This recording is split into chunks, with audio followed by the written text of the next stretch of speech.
Okay, welcome to the Monday Vid Conference. It's exciting because Craig Peterson and Mary Peterson, Craig and Mary, Studio Store of the Year.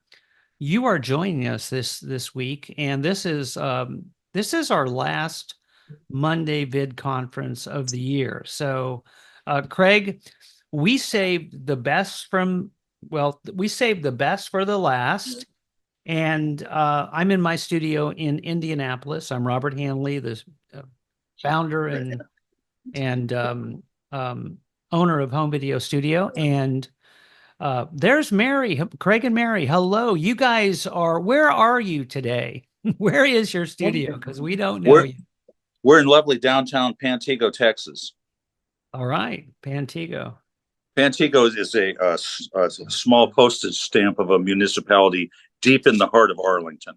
Okay. All right. Well, great. Well, welcome to the Monday Vid Conference. Our studio owners from coast to coast are here, and we are excited to have you guys on. So, your story, if we could start out with your journey to home video studio, and because I want you to, I'm going to let you tell it because you tell it the best. All right. So, tell us the story of how you got involved with home video studio. Oh, okay. Well, Okay. always, Robert, wouldn't you agree? There's people who you just come through battles and stuff with that will just always be part of you, even when they're gone, right? And I'm thinking, of course, now of Al Stone, Yes. because he was such a contributor to your building this business and its success. And Al passed away a few years ago, but I met Robert through Al Stone, who maybe you met and maybe not. So, Craig, can we explain who Al Stone is and was Okay. in relationship to home video studio? Al Stone was, well, first of all, just a friend of Home Video Studio, but he was also the voice of Home Video Studio, did all the promo work, um, was always involved in shows and awards and probably a lot of other stuff. But he was just always a ready friend to help out Home Video Studio whenever he could. And I want to interject one thing. When I came to Indianapolis in 1983, I met Al Stone because I got this chance to make one of my first projects was a TV show for Butler Toyota. It was on every Saturday, and I shot it. Al did the voice, okay, all the voiceover. He wrote the script, and that's how I met Al Stone because they said, "Okay, we'll give you this project, and then this guy can help you." And so Al did all that. We did that show for like 2 or 3 seasons, so I could tell people, hey, I'm doing a TV show. But one other thing I want to say about Al, great friend of Home Video Studio, great mentor. But when we started, all of you studio owners and anybody that's watching this, when we started Home Video Studio, the opportunity, I used to go over to Al's house. And if Al didn't exist, I don't think there'd be a home video studio, really, business like we have today. But I would go over to his house and he wrote the how to start and run your own home video studio. I wrote it. He did the voiceover for it, but we would kick around. Do you think people would pay $75,000 to $100,000 for a studio? And Al was where that all started. So pick your story back up with Al Stone and what happened with you. Well, I was a friend and an acquaintance and a friend and a colleague actually of Al, because he was also a very good bass player and a musician. So I met him by virtue of just being a musicians, and we played in this goofy little band together. And the person that was running Robert's studio at the time was retiring or moving on or something. Uh, and so Al suggested me because he knew that I had, a little bit of production talent and creative talent. So he told Robert about me, And Robert and I met on a cold January morning in 2005 at Einstein's Bagels, and the rest is history. So I started working running Robert's studio from January 2005. Shall I just keep going? Well, you should elaborate just a little bit because you did about everything you can do at what were all the things you did at Home Video Studio, and you came to Getaway 5. That was your first getaway, right? It was in Vegas, and it was in 2005. So would that Yeah, be it? yeah, that Yep. would be it. Yeah. So I started just running Robert's studio, and it's funny. I loved it from the get go. I loved it. In fact, I didn't know that much about video, and I'd just come over on Saturdays. Robert was normally closed on Saturday or casually open. If someone rang the doorbell, Robert would probably answer it. Probably answer it. But I started coming over, because I wanted to learn. So I'd come over mostly on Saturdays just to learn how to do all the stuff and learn Final Cut Pro, was it Final Cut? Yeah, Final Cut Pro, That's right? what we were using. Yes. Um, and and about the spring, I remember it was around Easter time, so it was probably a good couple of months. I must have been coming over every Saturday, and Robert goes, "Craig, Denise and I were planning on just spending the weekend alone together. Do you mind not coming over this Saturday?" But it's I a do boss remember have to that. call off his employees. That's always a good thing. So that's where I started, and then in 2008, yeah, 2000, the year that was, um, I became what we called the chief of staff for everything we did. So I kind of rounded that up uh, for a couple of years. Then what opened up was someone to install and revisit new studios. So I did that from help me out 2012 until 20 for about 3 years, the 2012, 13, and 14, something like that, 13, 14. Anyway, that was a fun time because I saw the country more than I probably ever would have, just traveling around and meeting really cool people and installing them and training them and launching them. Then in 2015, the fall, 10 years ago, no, 9 years ago, Mary and I decided we needed to do our own business, our own studio. So that's when that started. Now, in the meantime, I'd moved to Texas because what I was doing was very portable. I could, fly out from anywhere, and especially Dallas. Um, and so we were at the time, because we just moved to be with family and for a variety of reasons, moved here. We're living in an apartment. So this begins the story then of Craig and Mary's home video studio in Texas. Right. Um, so it's funny that we're at the kind of the cusp now, because or what do you call it, whatever this is, the watershed. It was 10 years ago this very month when we were preparing to open our first studios, our home video studio,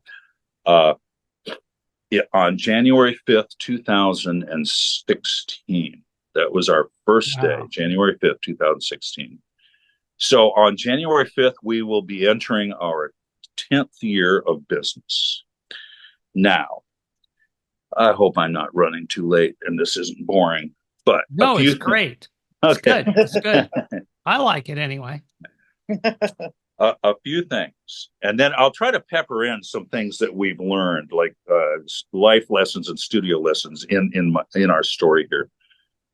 So we didn't have a lot of money when we decided to do this, but we wanted to do it. We were determined to do it, and so the first thing I want to say is we had help from people, and I want to let you know that most ventures in life, especially something like starting your own business, you don't be afraid to ask for or get help from people. There are people who want to help you in your success story, and we had several. Namely, first of all, just a anonymous friend that helped us out a little bit financially. Robert helped us immensely, just getting us set up and finding some cheap equipment, not cheap, but inexpensive, used equipment. Let's just put it that way. Helping us get set up. Everybody was instrumental in helping us get set up. Um, and I'll get to that later too, because one of the best things that happened was we couldn't run a bit. So here we are. Hey, we want to run a video transfer business, but we can't do it out of our home. But we don't have a lot of money. In fact, we have nearly no money for rent for a retail space. Well, again, another musician friend of mine by the name of Jay said, "Well, I have a music on Main Street in Mansfield. That's where we started, Mansfield, Texas, just a suburb just south of here. I have a store. He had a staff of teachers that gave music lessons, and they didn't start till after school, which is usually 4:30. So he goes, that building's sitting empty all day.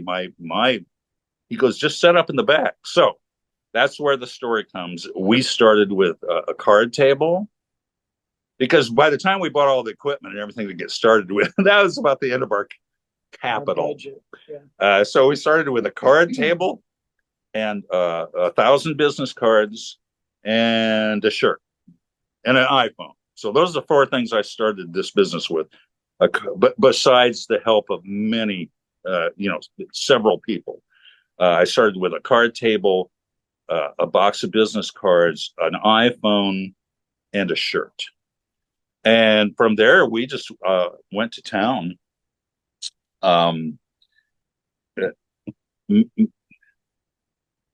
Went to a lot of fairs and things like that.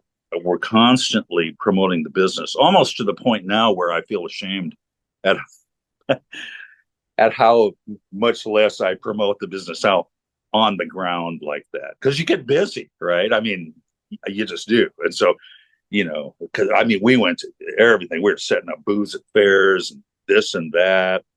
And Mary was working at Kohl's, so she was telling almost every customer about us and handing out cards. And so we were just in, this very high rate of telling people about our business. So that's just a good thing.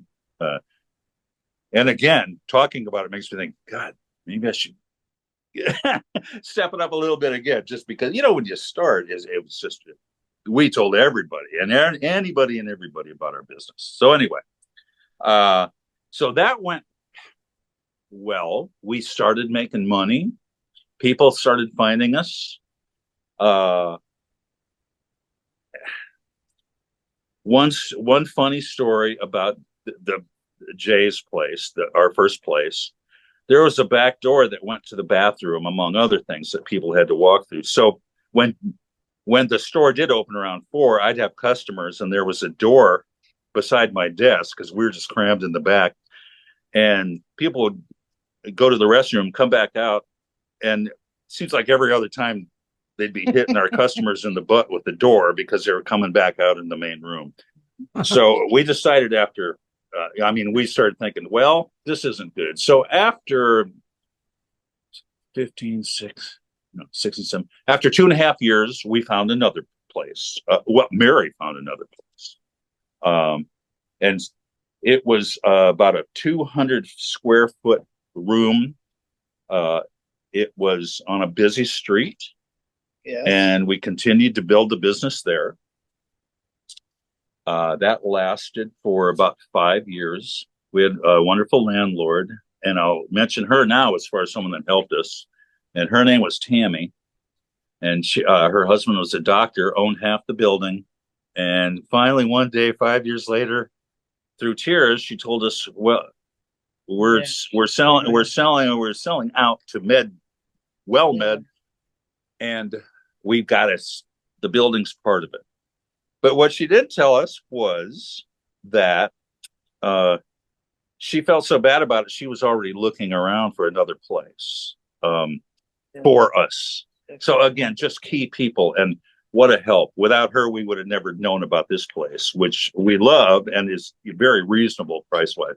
So again, the right person at the right time came with the thing we needed just then, which I thought was cool. And I think just a great lesson in life is to, like I said, don't be afraid of help, and be patient. Be patient. So we got this place all decked out, and oh, go ahead, Mary. Go ahead. Can I say something now? Well, I'm just on a roll here. Yeah. Yes, you Yeah, are. come on, Mary. It's good. It's good to be excited about what you're doing. And that's a big part of it too. You want to stay excited about what you're doing. And that's what's good about these calls is so there's just a few points that I want to make is like when we were going through like hard times, like we'd be like, oh my God, I remember Craig going, is anybody going to walk in the door today? And so I just wanted to explore just a little bit about some of the challenges that you come up against when you start this business. And like with any business, like Craig said, you have to be patient because there's going to be times where you feel alone, like nobody cares about what you're doing. Are they ever going to come around? Are they going to know who I am? So it's like just stay steady, stay loyal to your business. That's the biggest thing. Is what I saw in my own husband was he stayed loyal. Okay, I'm not going to cry. I get emotional about everything. But anyhow, he's very loyal and very steady. And that was the biggest thing I saw. Because there was times when I looked at him and I thought, oh my God, I don't know how he's doing this. I don't think I have the patience for it. Even today, Craig's like, they're going to come. They're going to come. Don't worry about it. And they do. And they do show up. And the one big thing I also saw was my New York accent coming through. The one thing I saw was Craig's customer service is excellent. So much of our customers are return. And I'm just amazed by that, all the return service that we've had as we built it up. And then you start seeing the fruit as you continue to do it. And the first 3 years were probably the most challenging, but we also built the business then. We learned so much during that time.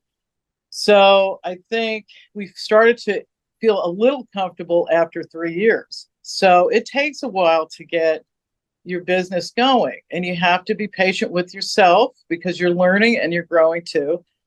And, you're learning your area. One of the things I loved about working at Kohl's was I got to know the community. That's why I always kind of did retail, because I wanted to feel the vibe of the community. And I think that's important too. Like, know your community, know where you're living, get out around the businesses that you're in, tell them you're there in town.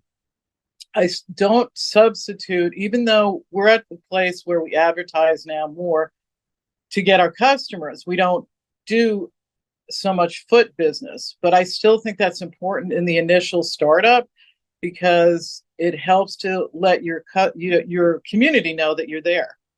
So it's still good to go to festivals. It's still good to go to different things, especially while you're getting established. So that's just a thought for any kind of business that you start. I personally ran my own cleaning company before, so I know what that's like. But advertising is really important. And as much as you can invest in that, that's a good thing. I know Google is a great place. Also, Google reviews. Google reviews are huge. I told my husband this a couple of years ago. I've been telling him for years, I'm a woman, okay? When I shop, I put in something, it shows up on Google. I look at the reviews and I go, okay, that looks good. I read the good and the bad.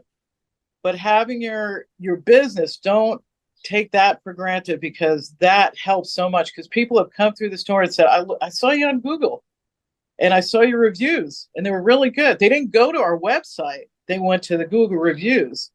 So that's another thing to keep in mind. Have your customers somehow. I know Craig does a little survey in the packages that says, can you do a Google review for us? Yeah, I asked for them. And he asked me to, yeah.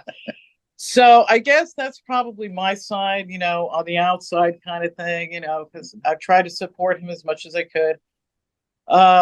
And that's important too. If you have somebody that's helping you support the business, that's huge. Everybody does a lot. Okay. Like I did a lot of the grunt work, like running around. Hey, you want to go do this? Go do that. Whatever things you don't normally see up front. And like I helped find the rental place, our first place. That was amazing. Just being out there, things, and that was the other thing I want to say. Being out there does open up doors. Don't sit around and go, when is somebody going to come through the door? That's boring to me. I have to figure, Hmm. personally, always have some type of strategy for the day. Think about, okay, what is my strategy today? What do we want to do? And have regular meetings. Like Craig and I had regular meetings all the time about, okay, so do we need to advertise more? Do we need to go to this more? So we were always communicating how to expand the business and how to make it grow. Like personally, I know that we could even make it grow further, but Craig's at the point where he's like, this is comfortable. I don't know. But Yeah. if I if I hadn't had my way, I'm I'd be doing 67. it more. I'm almost 68. I I feel my metabolism slowing I down. personally, I mean, I talked to Craig, hey, why don't we open another studio here or there? So, but he decided to tell that. But anyway, that is a lot of work. It is a lot of work and it's a lot to keep track of. So you also got to consider that too. You don't want to put a lot of stress and strain on your family. By, you know, that's of course that's an individual thing, but I think that being out there does open up doors for you. Um, if you do get lonely, scared, bored, there's so many people that have helped us when we got like that. Like Robert helped us a lot. I remember Craig getting on the phone. I got to talk to Robert because this is like what? Hmm. So, he did that. And we had friends within the whole network. Yeah. So yeah, in summary, thanks, Mayor. That was nice. Um, Nobody wrote that for me. so yeah, just to summarize, I was right. So just a few things. Number one, I know I hit on that. Just we had help. We had patience. We had, as Mary mentioned, we had daily diligence, and you do need Mm-hmm. you need daily diligence, and especially as a store owner, which Mm-hmm. some of you, if you're not in a store, probably aspire to. When your store hours are posted everywhere that say 10 to 5, well, then you can't get the store at 10:05. Especially if you're retail, because people drive home. So yeah, just daily diligence to do what you have to do to be successful. Um, and then and I tell this to people, and Mary's heard it a million times. People do business with people they like and trust.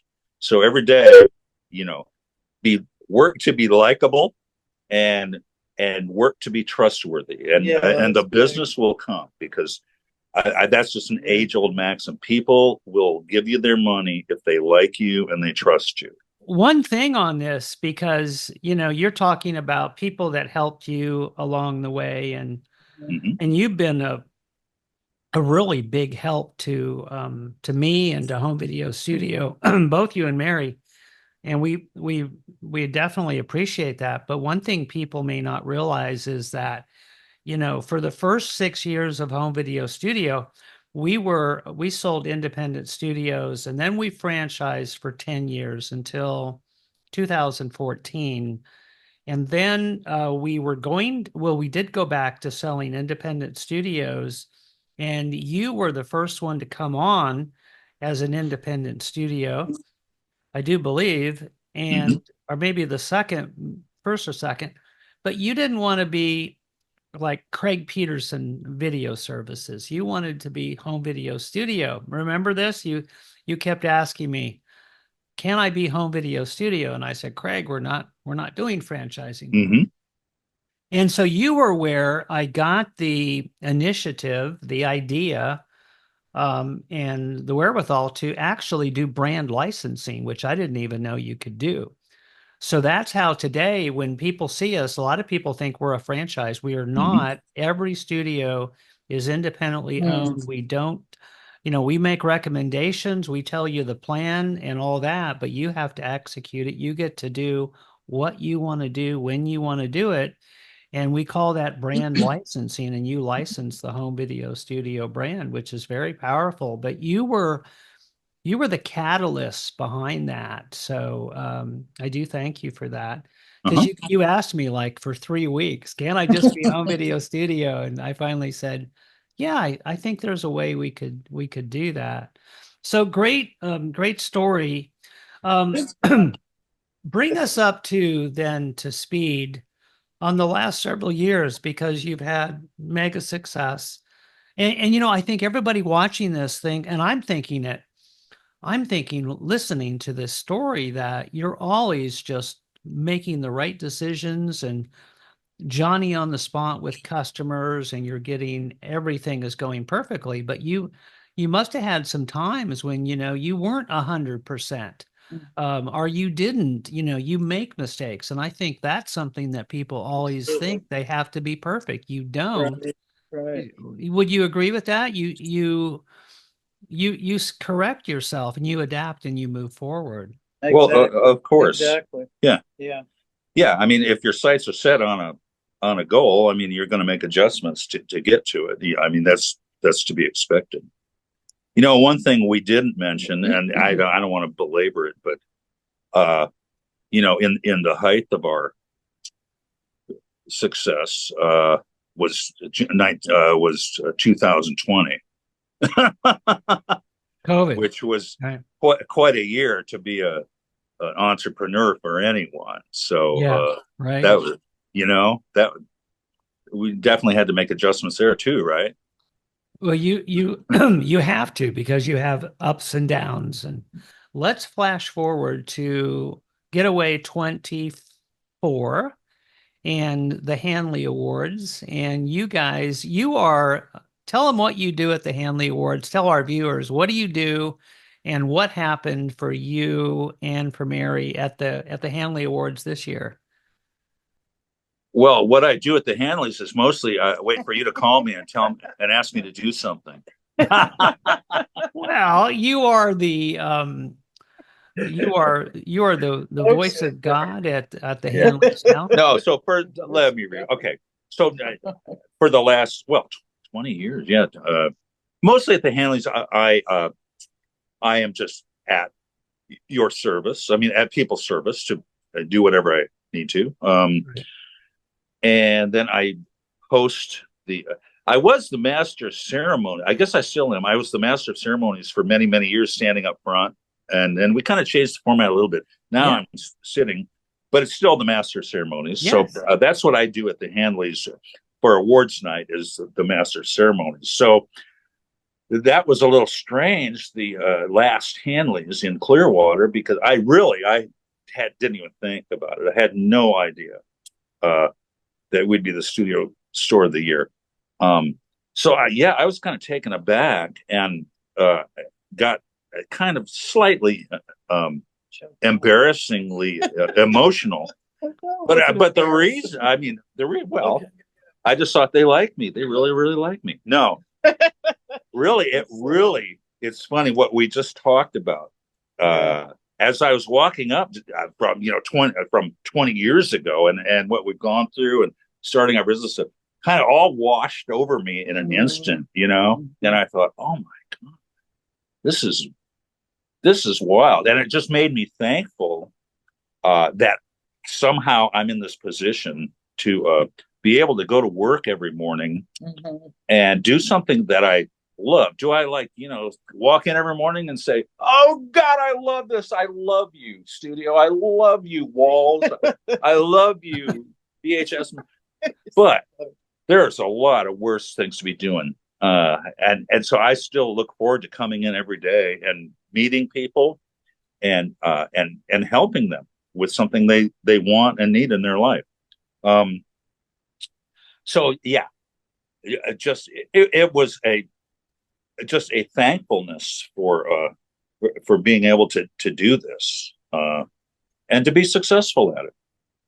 Yeah, and you were awarded, I don't know how we say it, awarded, presented, inducted. You are now you guys are a 7-star studio, which is the best of the best. That's a level of achievement in home Uh-huh. video studio. And then for people that aren't home video studio owners yet but are watching this, Hmm. you two were you have what is our second or third highest award, studio store of the year this last year. And so from card table to studio store, which could also be an office. You can have an office and win studio of store of the year, because not Hmm. everybody can start out of their home or wants to run out of their home. But Yeah, right. you know, I really appreciate your sharing that journey with us today, because it is highs. And I remember coming down. I think I've been down to see you twice now. The first time was when you were on the card table, you know, Yeah, and you were and I shocked. was just thinking, oh my goodness, this guy is so great to go in every day, and you're at that card table. But It was With hard. my shirt on. It was hard. It was definitely hard. yeah, well, Then we that's graduated to a regular desk. Yeah, Anyway, yeah. whatever business you pick, there is somebody at some point that started in their garage on a card Right. table with probably nothing, with risking it all. well, Um, and Robert, not to, but I just because especially if I'm working in the evening or on Saturday, I like to listen to podcasts stuff, which is that's part of the greatness of this business too. You can like listen to stuff, and yes, you you can can. get a college education making money doing people's videos. Anyway, Steve Jobs just came in because I mean, Steve and Wozniak, was he a Steve too? I think so. Yeah, yep. Started in their parents' little two stall garage, Yeah, I right? remember that story. Yeah.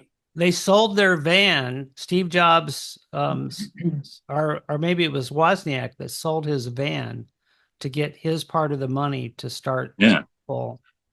Yeah, but and they had a that's what vision.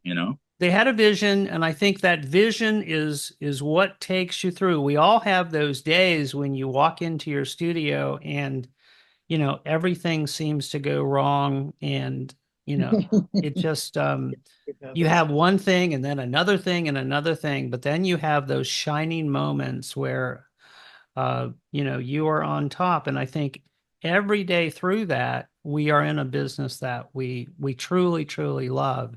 Mhm. And you guys provide that passion in your business. And it really shows. It really, really does. And you did get emotional, Craig, at the Hanleys. That was great. I just wanted to say I really enjoyed meeting everybody. This was my first time at the Getaway, and Only took 19 I years. thought everybody was spectacular. I really was impressed by the group of people that were committed to this business. Um, that they were very caring and very honest, very authentic people. And I just enjoyed it and a lot of fun. Some of them are crazy, and I had a great time with that because I am too. But anyway, I enjoyed spending time with you and your wife. That was nice too. So I got to know people a little bit more about Craig and what he's been doing these last 20 years, right? So I just wanted to make that known. Also, the cool thing about this business that I personally love, because I'm a very contact person, is that it's a family business. And I love that. I love all the stories. I mean, I've cried with customers. Yeah, I'm not going to cry either, but I've cried with customers over their different situations. And I do want to say that our first customer had a, what do you call it? Cassette, Cassette. audio It cassette. was an audio cassette, Our right? very first customer It was was an an audio audio cassette. cassette. But the thing that was so endearing about this, and this impressed me for our entire business, even to this day, she said, my son passed away. Try to say this without crying.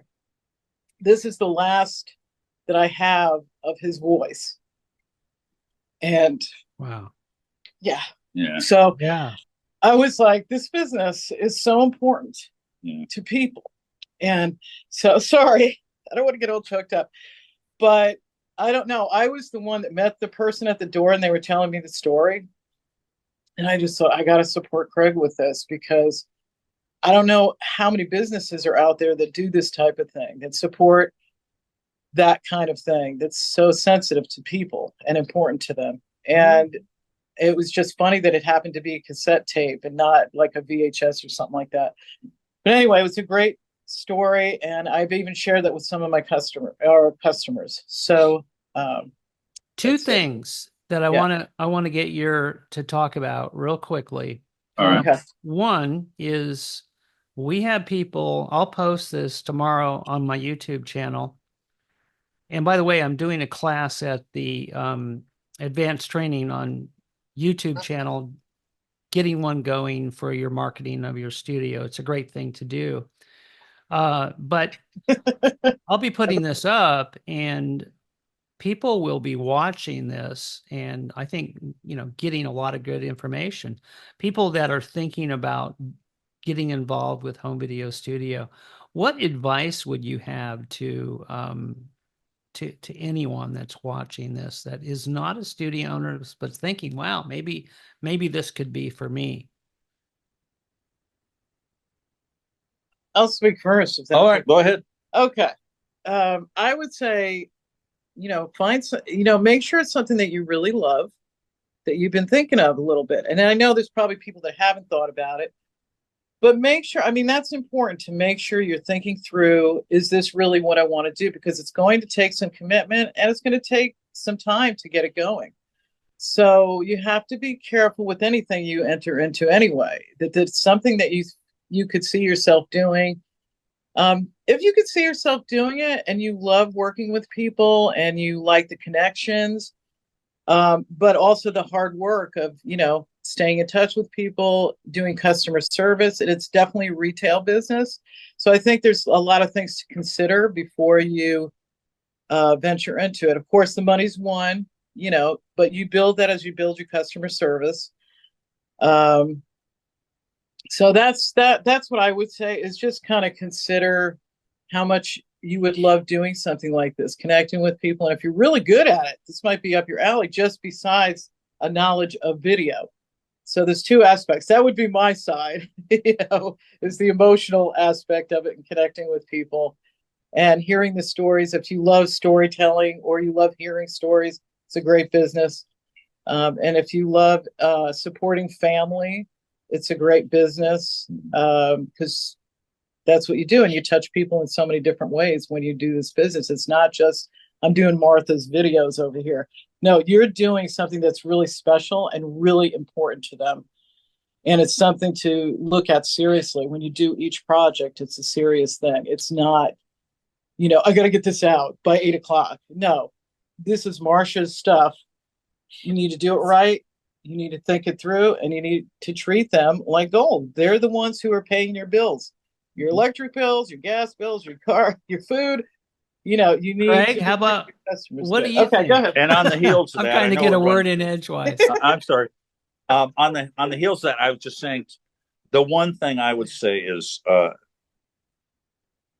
you need to be customer oriented to be successful in this business. I'd say so. You can be technically, and I'm not dispelling technique and technical stuff and being a great videographer, but we're in the business of people giving us money to do their videos, and so you got to be customer oriented.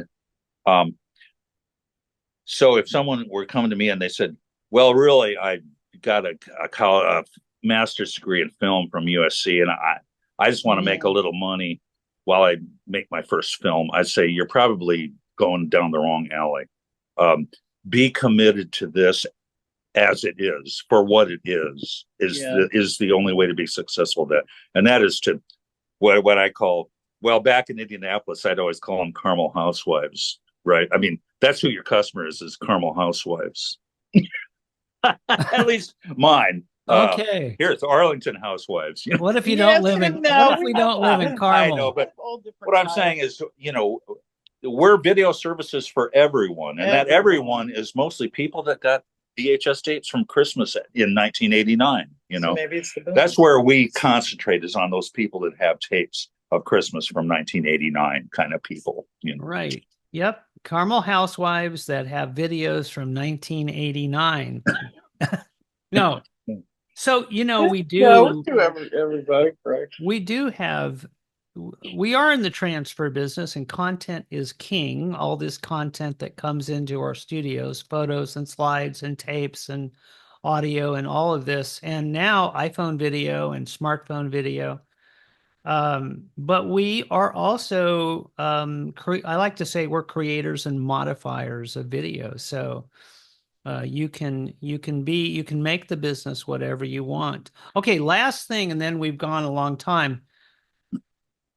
I always talk about goal setting at this time of the year. So, Craig, will you take some time? How do you guys plan your next year? And have you started on that?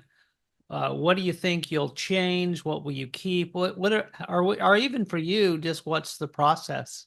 Well, for me at this point, my goals are pretty much income oriented. They just are. So it's pretty easy, and I haven't decided, but I would just look at what we made this year and make a goal using that for next year. Okay. I mean, our goals are income oriented. How? That's a good question. We've been talking about. I mean, these are questions we're still answering. Should we advertise more? If we want to make more income, should we advertise more?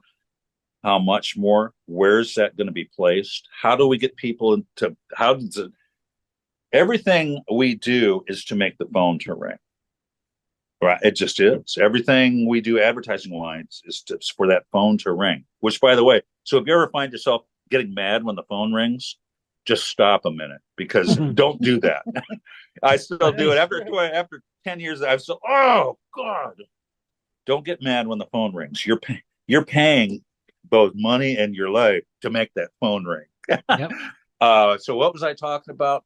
Oh, how to make just the phone your ring. process of what will you sit down with a blank piece of paper or raising prices is probably about time, I'm thinking, too, and that's kind of sometimes a concerning prospect. How much? What should I raise? What shouldn't I raise? What are other people charging? What's my competition charging? How are you feeling about 2025? A lot of people are thinking it's going to be a really, really good. Yeah, I do. I think it's going to be a great year. Yeah. Yep. Anything else you want to say, or do you just want to say goodbye? I just want to say happy holidays, Merry Christmas, Happy New Year, and here's to a great 2025.